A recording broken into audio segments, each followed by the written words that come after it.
अस्सलामुअलैकुम वरहमतुल्लाहि वबरकातुहू। तमाम शहरैन कोलार के खुसूसन कांग्रेस के लीडरान के बारे में ये लिहाजा बोला को उसके बाद जो कांग्रेस है कर्नाटक में उनकी चिट्ठी भी निकाल दो। ये जो एक लिहाजा हमारे कोलार के मुसलमान लीडर के बारे में बात बोल को आगे जाको करना बात कर दो। सुनो, और सही हक को साथ देने वाले, हक को लड़ने वाले, सही इंसान का साथ देने वाले इसे लाइक कर को मैं सही हूँ या गलत हूँ कमेंट्स में बोलती। सुनना खामोश वीडियो को ढकलो ना को, पूरा वीडियो लास्ट तक देखो मैं क्या क्या बोलता हूँ को। एक बात, आज कर्नाटक में नसीर साहब के ऊपर जो जुल्म कर रही है कांग्रेस वाले, राजीनामे दियो को, वो एक चीज को मुझे भी दर्द है। हमना क्या करे क्या नहीं जरूरत नहीं है। नसीर साहब जिसका कि भला हमारा होंद है उनके तरफ से दर्द हमना भी है, नहीं कोई कह भी नहीं। मैं एक बात तो हमारे कोलार के तमाम काउंसलर, एक्स परसेंट पूरे कहते हैं सदरा पदरा पूरे भी सबको बोल रहा हूँ। सो मैं अब इतना तुम्हें फोड़ रही ना कोलार में, फुट जा रही टूट जा रही ना तुम्हें की होगा तो तुमने नसीर साहब को फायदा है। कोई एक बात अभियान की बात बोल रही हूँ, बाहर की मैं बोल रही हूँ नहीं। तुमने नसीर साहब को फायदा है, नसीर साहब के तरफ से तुमने होदे मिलेंगे को तुम्हें फट जा रही को बात है सब, मैं नहीं बोल रही हूँ बात है। अब एक बात बोल दूं, 15 दिन पहले रामनवमी कोलार के अंदर हुई। यत्नाल नाम का एक शैतान शहरा ने कोलार की सरजमीन पे, ये औलिया की सरजमीन पे आके औलिया के खिलाफ बात किया, मोहम्मद उम्मतिया के ऊपर खिलाफ बात किया। तब की तुम्हें नहीं उठे लीडर मेरे नौजवाना, और हमारा बहुत सारे नौजवान कॉन्ट्रान दे रही है आजकल सामने बैठ को सांप के ऊपर ऐसा होगा वैसा होगा कि कौम का दर्द तुम्हारे ऊपर है कि यत्नाल के ऊपर एक एफआईआर कराने की ताकत नहीं तुम्हारे अंदर है कि उसके ऊपर आवाज उठा सकते हैं तुम्हें। आज नशीर साहब के बारे में इतना फोड़ ले रही ना तुम्हें, मैं ही फोड़ता हूं। अब किसे कांग्रेस हुकूमत कर्नाटक वाले को खाली ये बोलना चाहता था मैं मुसलमान कोलार के मुसलमानों को, जब कौम के ऊपर ही हमारा औलिया के ऊपर बात बोलिया उन्हें इतना कुत्ता बीजापुर से आको, जब तुम्हारे मुंह नहीं खुले आज तुम्हारे पास हौदे ही तुमने हौदे देंगे बोल को तुम्हें आज फाड़ ले रही। और तेज मोहब्बत नसीर साहब के ऊपर है तुमना, कौन कौन कांग्रेस भेंगी पूरे राजीनामे देना कोलार के अंदर मोहब्बत तो तुम्हारी, तुमना फायदा है तुमना नफा है वो फाड़ ले रही। राजीनामे दियो तुम्हारे सीटां को कांग्रेस जितने भी लीडरान। अब इसके आगे मचन वीडियो डाल को कांग्रेस वाले की चड्डी निकाल तुम देखो।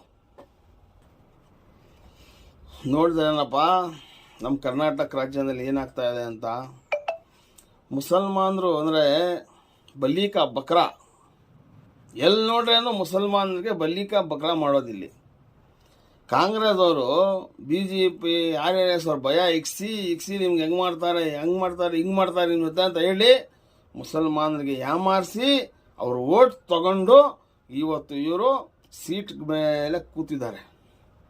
92% ಮುಸಲ್ಮಾನರು ಕರ್ನಾಟಕದಲ್ಲಿ ಓಟ್ ಆಗಿರೋದು ಕಾಂಗ್ರೆಸ್ಗೆ। ಇವತ್ತು ಅದೇ ಪಕ್ಷದ ನಿಷ್ಠಾವಂತ ಕಾರ್ಯಕರ್ತ ಒಂದು ಹಳ್ಳೆಬ್ರು 40 ವರ್ಷ ದುಡಿದಿರೋದು ಪಕ್ಷಕ್ಕೋಸ್ಕರ ನಜೀರ್ ಅಹಮದ್ ಸಾಬ್ ಅವರು ಏನು ತಪ್ಪು ಮಾಡಿದ್ದಾರೆ ಅವರು ತನ್ನ ಸಮಾಜದ ಒಬ್ಬ ವ್ಯಕ್ತಿಗೆ ಒಬ್ಬ ಬಿ ಫಾರಂ ಕೇಳಿದ ತಪ್ಪಾಗಿತ್ತಾ?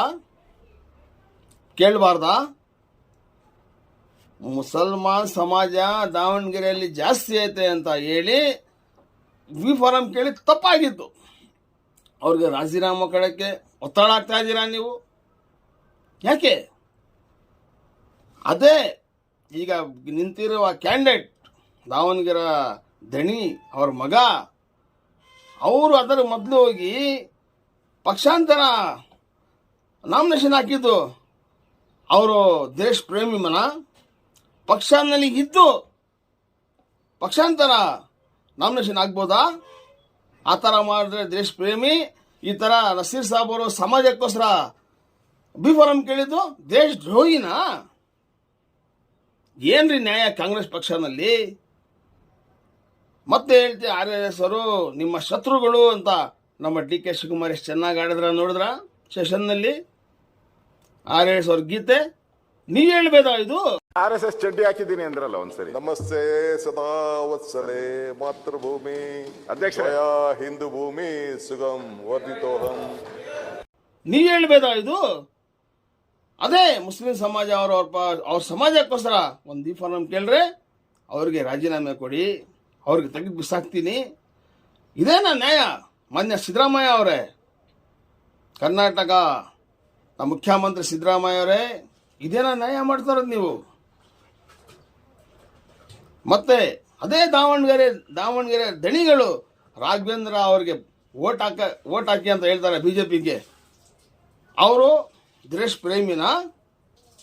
ಅದೇ ಜಮೀರ್ ನಸೀರು ಒಂದು ಬಿಫಾರಂ ಕೇಳಿದ್ಕೋಸ್ಕರ ದೇಶ ದ್ರೋಹಿಗಳಿವರು. ಏನ್ರಿ ನ್ಯಾಯ ಕಾಂಗ್ರೆಸ್ದಾಗ? ನಾನು ನನ್ನ ಮುಸಲ್ಮಾನ್ ಬಾಂಧವರಿಗೆ ಹೇಳ್ತೀನಿ, ಎಲ್ಲ ನಮ್ಮ ಅಲ್ಪಸಂಖ್ಯಾತರು ದಲಿತರು ಒಂದಾಗಿ ಒಂದು ಪಕ್ಷ ಕಟ್ಟಿ ಈ ಕಾಂಗ್ರೆಸ್ನ ಉಗುದ್ ಬಿಸಾಕಿ ಸಾಕು. ಇವ್ರ ಜೊತೆಯಲ್ಲಿ ಇದ್ದು ಕತ್ಕೊಯ್ಯೋರು ಕಾಂಗ್ರೆಸ್ ಅವರು. ಇನ್ನ ಬಿಜೆಪಿ ಅವರಿಗೆ ಒಪ್ಕೊಳ್ಬೋದು, ಯಾಕಂದ್ರೆ ಮುಂದೆ ಫೇಸ್ ಟು ಫೇಸ್ ಮಾತಾಡ್ತಾರೆ ಅವರು. ನಮ್ಮ ಬಗ್ಗೆ ತಪ್ಪಾಗಿ ಹೇಳಿದ್ರೆ ಫೇಸ್ ಟು ಫೇಸ್ ಹೇಳ್ತಾರೆ. ಇವ್ರ ಜೊತೆಯಲ್ಲಿ ಇತ್ತು ಕತ್ಕೊಯ್ಯೋರು ಕಾಂಗ್ರೆಸ್ ಅವರು. ನಾನಷ್ಟೇ ಹೇಳೋದು ನಾನೆಲ್ಲ ಮುಸ್ಲಿಂ ಸಮಾಜ ಅವ್ರಿಗೆ, ಈ ಕಾಂಗ್ರೆಸ್ ಅನ್ನ ಕಾಲಿಂದ ಹೊಡೆದು ಬಿಸಾಕ್ರಿ. ಯಾವಾಗಲೂ ಮುಸಲ್ಮಾನ್ ಬರೀ ಓಟ್ ಹಾಕಕ್ಕೋಸ್ಕರ ಇವ್ರಿಗೆ ಬೇಕಾಗಿರೋದು. ದುಡ್ದಿದ್ದು ಕಷ್ಟಪಟ್ಟಿದ್ದು ಇವತ್ತು ನಿಮ್ಮ ತಲೆ ಮೇಲೆ ಕಿರೀಟ ಕೂತಿದೆ ಅಂದ್ರೆ ಅದಕ್ಕೆ ಕಾರಣ ಬಂದು ಇದೇ ಮುಸ್ಲಿಂ ಸಮಾಜ. ಸಿದ್ದರಾಮಯ್ಯ ಅವರೇ, ಕಿರೀಟ ತಲೆಗೆ ಹಾಕೋದು ಗೊತ್ತು ಈ ಮುಸ್ಲಿಂ ಸಮಾಜಕ್ಕೆ, ಮತ್ತೆ ತೆಗೆದು ಬಿಸಾಕೋದು ಗೊತ್ತು.